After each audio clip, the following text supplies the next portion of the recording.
ఆంధ్రప్రదేశ్లో ఆరోగ్య రంగం ఎప్పుడూ ప్రజల జీవితాలతో నేరుగా ముడిపడి ఉంటుంది.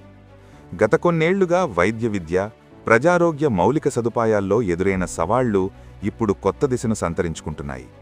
తాజాగా కేంద్ర ఆరోగ్య శాఖ మంత్రి జేపీ నడ్డా గారు రాష్ట్ర వైద్య శాఖ మంత్రి సత్యకుమార్ యాదవ్కు రాసిన లేఖ ద్వారా పబ్లిక్ ప్రైవేట్ పార్ట్నర్షిప్ పీపీపీ మోడల్లో ఆరోగ్య ప్రాజెక్టులకు భారీ సహకారం అందించేందుకు కేంద్రం సిద్ధమైంది. ఇది కేవలం ఆర్థిక సహాయం మాత్రమే కాదు, రాష్ట్ర ఆరోగ్య వ్యవస్థను బలోపేతం చేసే దీర్ఘకాలిక వ్యూహాత్మక నిర్ణయం. పీపీపీ అంటే ప్రైవేటీకరణ అని వైసీపీ చేస్తున్న ఫేక్ విమర్శలకు కేంద్ర ప్రభుత్వం లేఖ ద్వారా చెక్ పెట్టింది.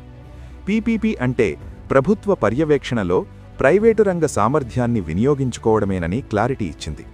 పీపీపీ విధానంలో ప్రభుత్వ కోటాలో సీట్లు, రిజర్వేషన్లు, ఫీజు నియంత్రణ, 70 పడకలు, ప్రభుత్వ ఆరోగ్య పథకాలకు కేటాయింపు వంటి హామీలున్నాయి. ఉత్తరప్రదేశ్, ఒడిషా, ఝార్ఖండ్ వంటి రాష్ట్రాల్లో ఇదే మోడల్ విజయవంతంగా అమలవుతోంది. సేవల నాణ్యత పెరగడం, ఆధునిక సాంకేతికత అందుబాటు, ప్రభుత్వ ఆసుపత్రులపై ఒత్తిడి తగ్గడం వంటి ప్రయోజనాలు స్పష్టంగా కనిపిస్తున్నాయి. కేంద్ర నిర్ణయం రాజకీయ ఘర్షణలకు అతీతంగా ప్రజల ఆరోగ్యానికి సంబంధించినది. కేంద్ర రాష్ట్ర సహకారంతో సాధ్యమయ్యే అభివృద్ధి మార్గాన్ని కూటమి ప్రభుత్వం విజయవంతంగా చూపిస్తోంది. పీపీపీ విధానంపై వైసీపీ చేస్తున్న ఆరోపణలు పూర్తిగా ద్వంద్వ వైఖరిని తేటతెల్లం చేస్తున్నాయి. పీపీపీ విధానంలో మెడికల్ కాలేజీల నిర్మాణానికి జాతీయ స్థాయిలో స్పష్టమైన విధానం ఉందని కేంద్రం ప్రకటించింది. ఇదే విధానానికి ఒకప్పుడు వైసీపీ ఎంపీ గురుమూర్తి సైతం సంతకం చేశారు. మరి అప్పట్లో సరైనదనిపించిన విధానం ఇప్పుడు అభివృద్ధి జరిగే దశకు రాగానే తప్పనిపిస్తుందా?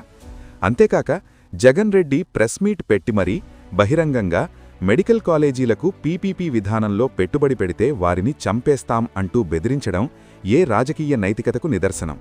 ఒకవైపు పేదలకు కార్పొరేట్ స్థాయిలో వైద్యం అందించాలనే ఉద్దేశంతో కూటమి కృషి చేస్తుంటే జగన్ ఎందుకు అడ్డుపడుతున్నాడు? తన దృష్టిలో పరిపాలన అంటే పేదల అభివృద్ధిని అడ్డుకోవడమా, పెట్టుబడిదారులను భయపెట్టడమా, అధికారులను బెదిరించడమా?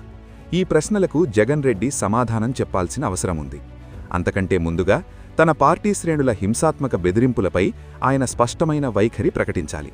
ఏదేమైనప్పటికీ కేంద్రం నుంచి వచ్చిన ఈ లేఖ కేవలం పరిపాలనా నిర్ణయానికే పరిమితం కాకుండా దేశవ్యాప్తంగా పీపీపీ విధానంపై నమ్మకాన్ని మరింత పెంచింది.